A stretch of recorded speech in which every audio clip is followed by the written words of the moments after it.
Hello, everybody. Welcome once again to another installment of A Rebel Without Applause. Coming to you, at least on this side of this conversation, from my television studio apartment right here in the Wood of the Holly. By that, I mean Hollywood. And on the other side of this conversation, across two continents and an ocean, coming to you from the Western cultural capital of Ukraine. By that, I mean Lviv, is Andriana Zmysla. How are you? And thank you for joining with me on my podcast. I really appreciate it. Hello, Bill. Thank you for having me in your show, and I would be happy to share my story. Well, let's start with your story. You grew up, I believe, in Lviv, in Western Ukraine. That's where you've lived your whole life. Is that correct? Yes, that's correct. I'm born and raised in Western Ukraine, in the city of Lviv. But Lviv is really considered sort of the cultural heart of Ukraine in art and history and its own language and identity. Yes, Lviv is the cultural capital of Ukraine. That's because for many years, Lviv at first was under Austro-Hungarian Empire and was influenced by that state. And then after it moved to the Polish rule, when most of Ukraine and western part of Ukraine was at the same time under Russian Empire. And if to compare western part and eastern part, when western part of Ukraine was Austro-Hungarian and Polish rule, it somewhat kept still independence, and Polish and Austro-Hungarian people, they allowed Ukrainians to still use the language and to stick to our own culture. The Russian Empire, they totally banned Ukrainian culture and banned Ukrainian language. That's why we see this huge difference now, and that's the card that Russians are trying to play in this war. How much of this war do you think is really an expression of the Russian people's will, and how much of it do you think is about the incredible insanity of Putin? I think, first of all, the reason why they invaded is all in the one person's head. That is Putin. He constantly repeats that Ukraine doesn't exist and Ukraine as a nation doesn't exist. It is just a territory that needs to join Russia and be within the border of Russia. And although eastern parts of Ukraine are Russian speaking, it doesn't mean that culturally and politically they want to be part of Russia. And the original message of Putin's speech on February 24th, that he wants to denazify Ukraine, was very wrong message to people in the East, because most nationalists here live in Western Ukraine, not in Eastern Ukraine, and nationalism is something very unknown for Eastern parts of Ukraine. They were neutral, but never very nationalistic. So I don't think they understand the Putin's intentions and why he did it. And the way he did it was very rude, was very sudden. And obviously, if someone is very rude to you, you will fight back.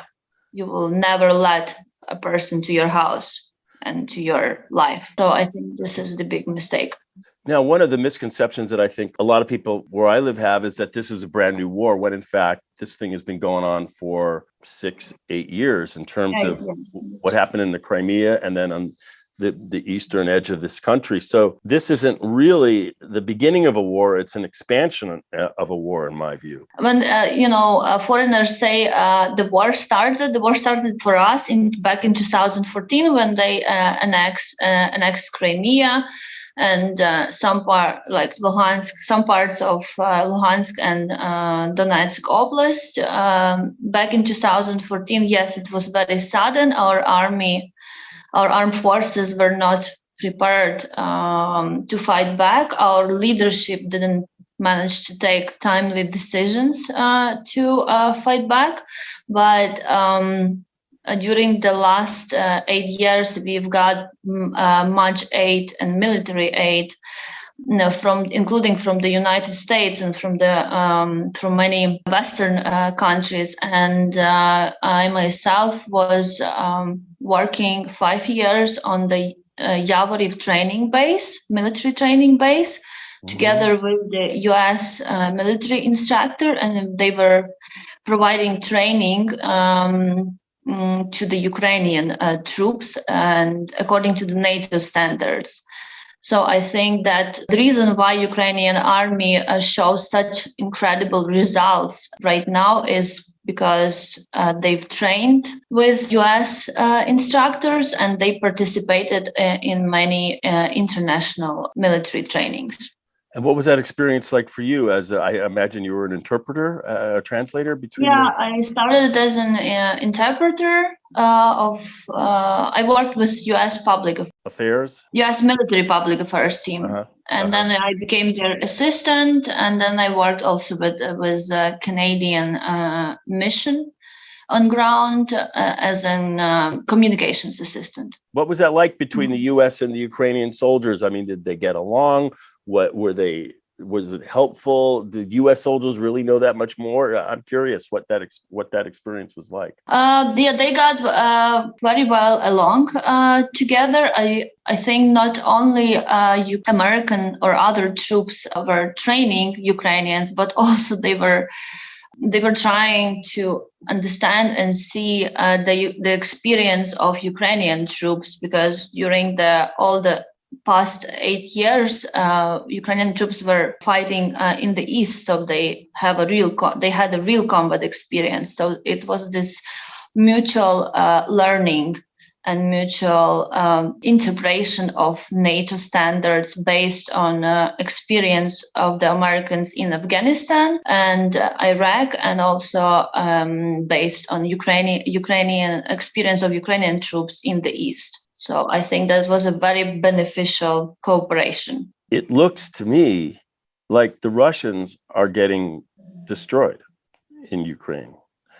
They're doing a lot of damage by missiles, but I get the impression they don't really want to fight battles. They just want to throw bombs. Am I off base with that assumption? You're totally correct. There are, as we think, several reasons for why they are losing. First of all, it all started for them as the military operation that would last 3 or 4 days. So I think they thought that they would seize Kyiv in 3 or 4 days after war, and it would be as easy to do it as it was back in 2014 in Crimea and parts of Donetsk and Luhansk Oblast. I think they didn't have any strategy how to fight in Ukraine and how to react in case of Ukrainians fight back. Russian soldiers were told they were going to Ukraine like for a few days, and no one prepared them for being here more than 1 month already. Their weapons and is very outdated. And the key, the most important is they are not motivated to fight, because I think when you defend yourself, you're much more motivated as a defender than, of course, an attacker, yes, especially in a foreign land. You know, when this first happened, I felt that Putin and the Russians had stepped into their own destruction, honestly.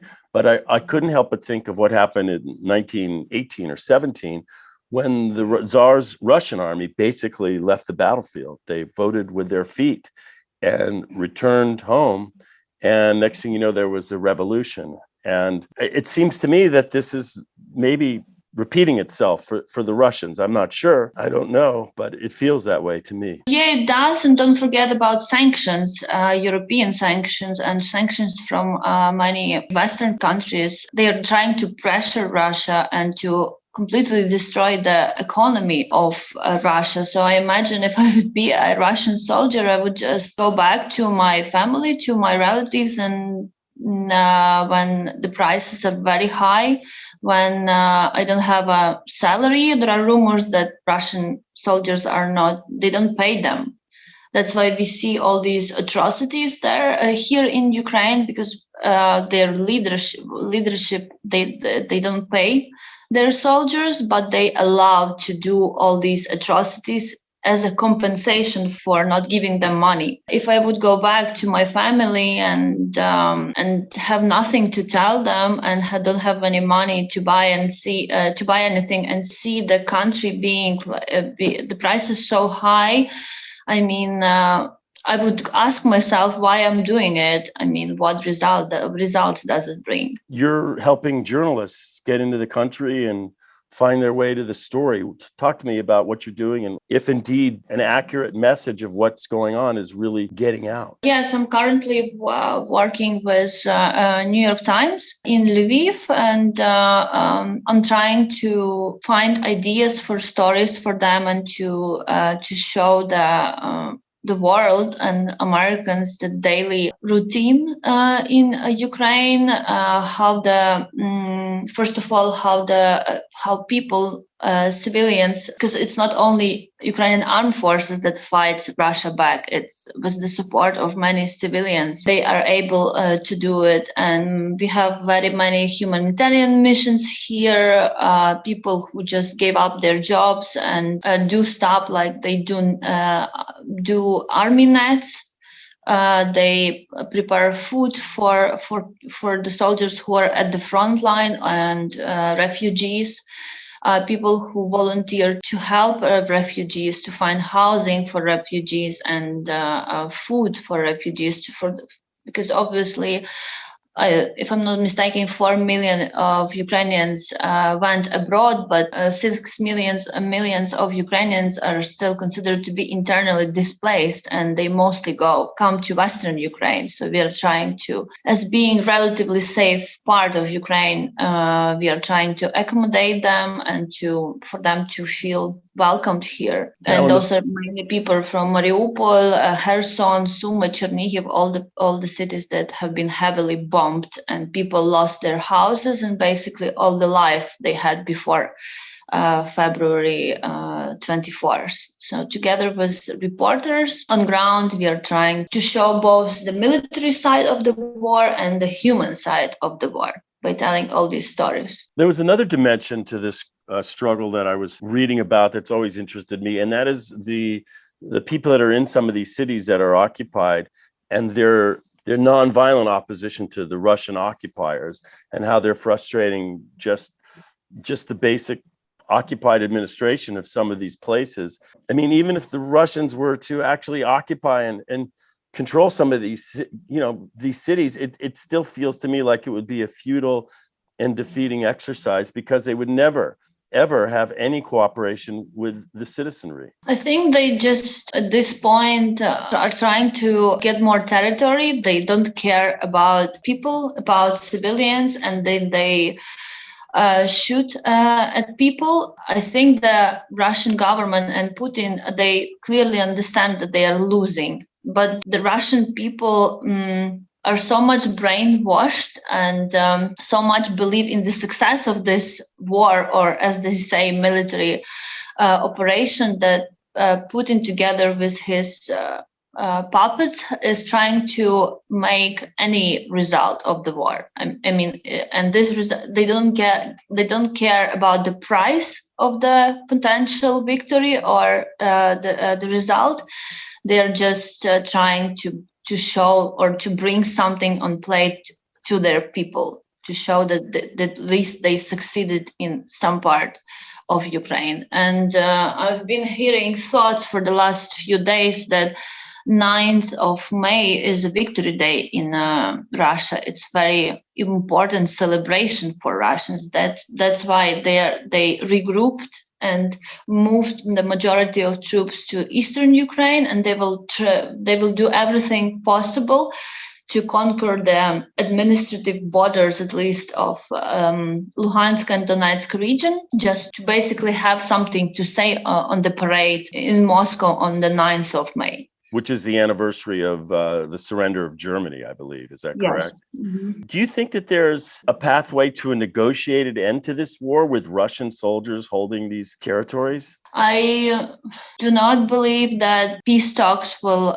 bring any results because the demands that Russia puts are not fulfillable for Ukrainians. And in terms of being NATO neutral country, yes, our government is considering this. However, there are other demands. There will be 15 countries, including, I think, United States and Great Britain, that will guarantee our security. But among these 15 countries is Russia and China, and people are very frustrated of that, because how Russia, our enemy, basically the country that invaded us, can guarantee our security. The second paragraph of this draft document that I personally don't agree with and I don't like, that Ukraine will not be allowed to join any military or political union.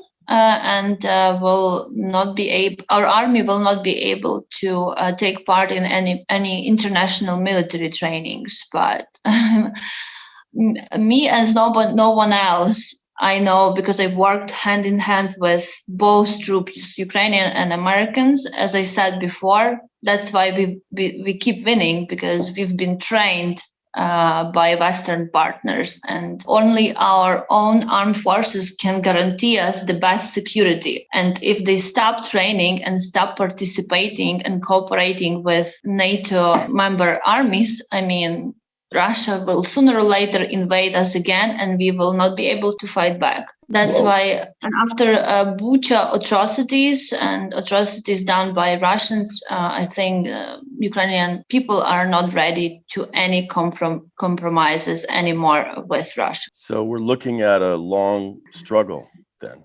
basically. That's what they say, that this war is not going to end soon. Some people say about month, and even government representatives, they say about years. All I could think of is what happened in 1918 when the Russian army just left the Eastern Front and voted with their feet, as Lenin said, and came back and deposed the czars, and there was a revolution. Somehow I think that that's a distinct possibility this time around. I think that might be the possibility when the Russian economy is completely destroyed. They don't have, as they say, what to eat, and Russian people will go on the streets and, demand a better life. But they are so much brainwashed, and they so much believe in the success of this war, and they hate Ukrainians so much for having better life standards, better life. Many experts even doubt that will help. And if it will be help, it's in a long-term perspective, because sanctions, they don't work. They don't destroy economy in one day. It takes time, month or maybe a year to destroy the economy. And all this time we will have to fight back and lose, unfortunately, our people. So tragic. Do you have brothers that are fighting or relatives? No. What were you doing before all this happened? I worked as a communications assistant to the Canadian military mission in Ukraine. Oh, okay. So you've been part of this liaison with Yes. foreign armies and military. Yeah. Ukraine was not a member of NATO when this started. And to me, what's most intimidating to the Russians is that Ukraine is reaching towards freedom and prosperity, and Russia is collapsing unto itself around the dictatorship of Putin.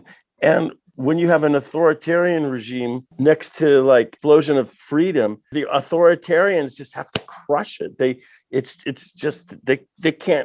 can't abide by it. To me, that's what it feels like. Enlightened Ukrainians aren't vacationing in Moscow. They're going to Warsaw, Berlin, Paris, the United States. I mean, this is like water flowing downhill towards freedom and prosperity. And so to me, it's about reaching for freedom. Yes, you're right. It's the basic human right is to be free, right? And Russians, I've never lived in Russia. I don't think I've met many Russians in my life, but I keep hearing stories from people who lived in Russia and met Russians.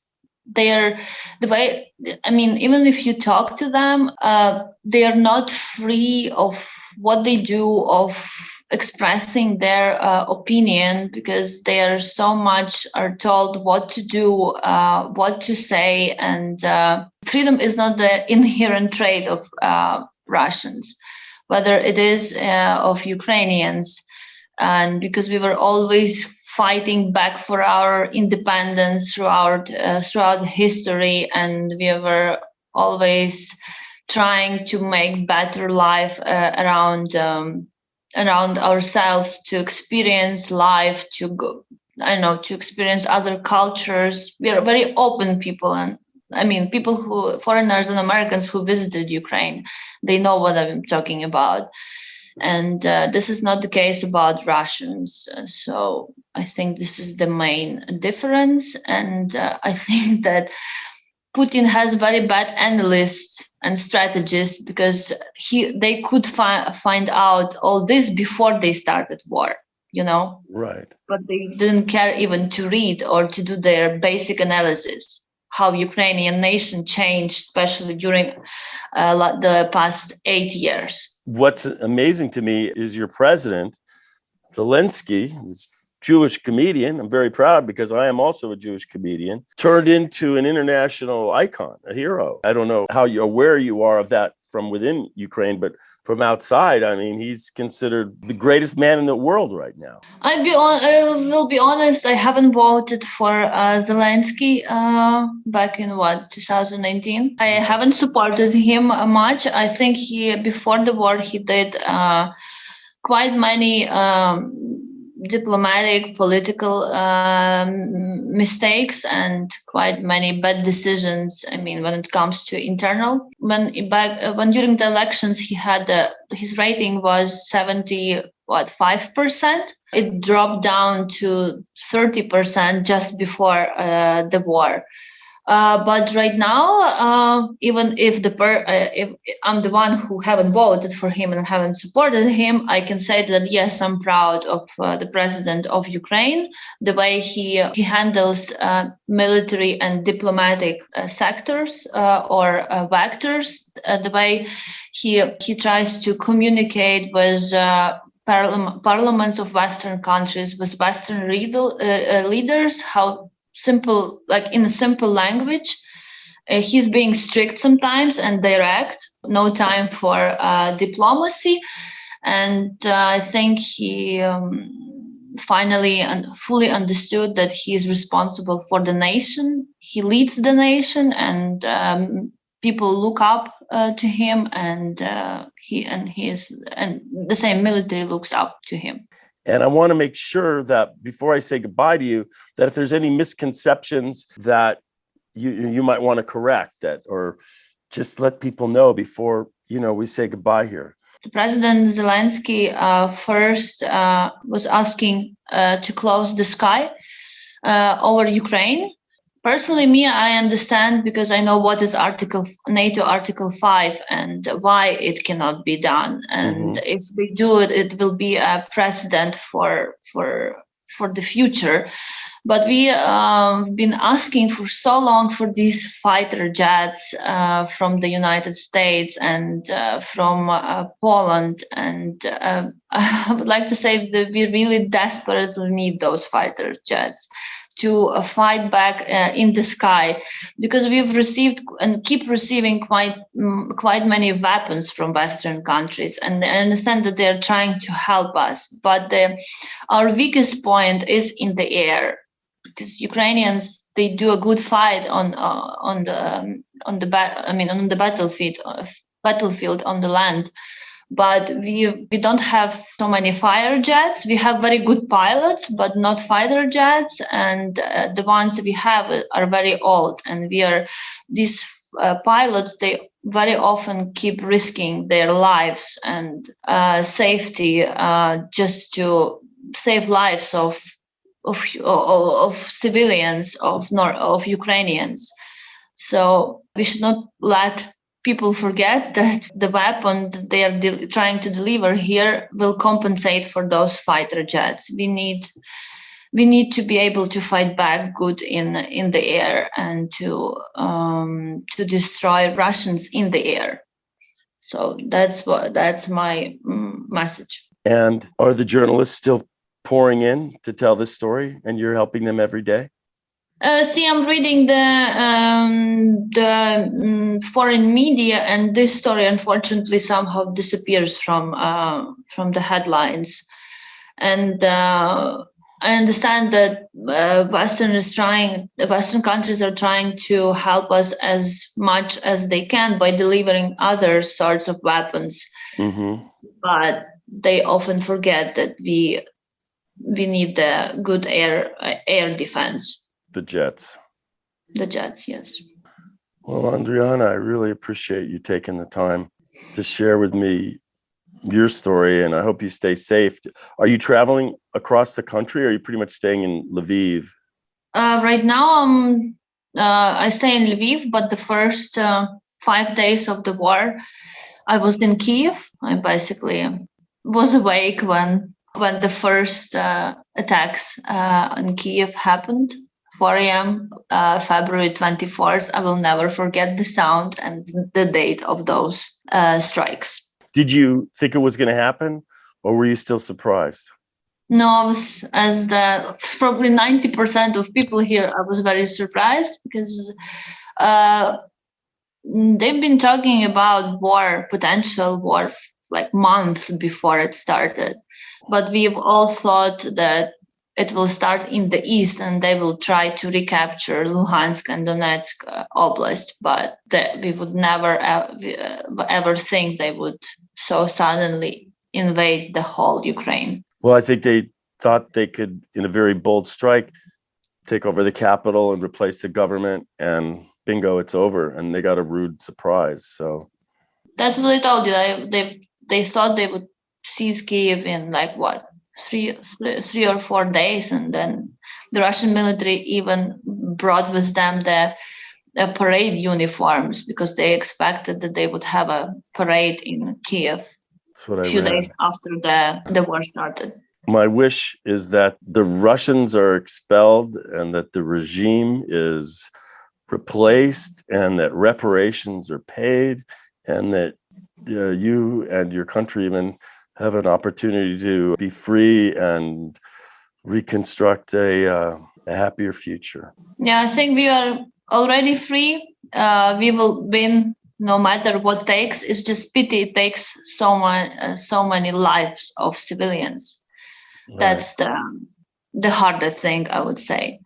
But we are sure, we are determined to win. We will never, no one here will ever give up.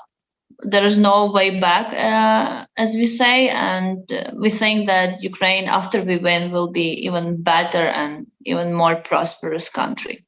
I believe that, and I'm going to pray for it as well. So, Andriana, I hope we can do this again, and you can provide maybe updates as you wish. And I want to just thank you for taking this time out of your busy day. And thankfully, I didn't hear any air raid sirens while we were doing this show, and hopefully there won't be many more. At least in Lviv.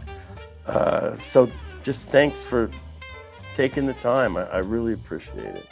Yeah, thank you very much. I hope it will help my message, and this interview will help people to understand more of what is going on in Ukraine.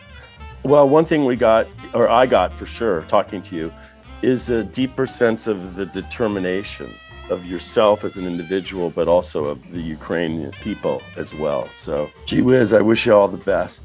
Thanks for taking time to share with me. Thank you. Thank you.